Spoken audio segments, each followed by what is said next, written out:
चलिए दोस्तों, खेसारी लाल के एक और गाने के पोस्टर आ गया। इसी वीडियो में शुरू से लेकर अंत तक बना रहिए। हमेशा ऐसा वीडियो न्यू इन्फॉर्मेशन जितना जल्दी लाने को मैं प्रयास करता हूं आप लोगों तक।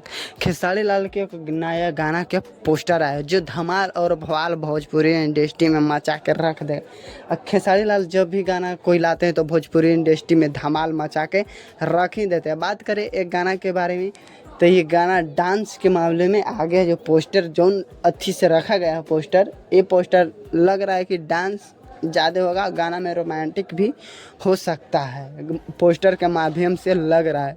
लेकिन ये बात करें तो खेसारी लाल दबंग स्टार खेसारी लाल गाए हैं और शिल्पी राज जो भी गाना गाते हैं तो शिल्पी राज भी बवाल धमाल मचा के रख देते हैं। खेसारी लाल भी गाना गाए हैं और बवाल और धमाल भोजपुरी इंडस्ट्री में मचा के रख देगा। मान के डांसर तो क्वीन साल नहीं है, ये गाना रहता है तो बवाल और धमाल भोजपुरी इंडस्ट्री में मचा के रख देंगे।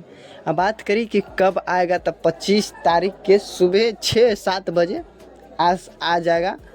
और बात करें कि टीजर, तो टीजर कल ही आएगा, कल ही किसी टाइम 11 बजे तक लगभग में टीजर रिलीज कर दिया जाएगा।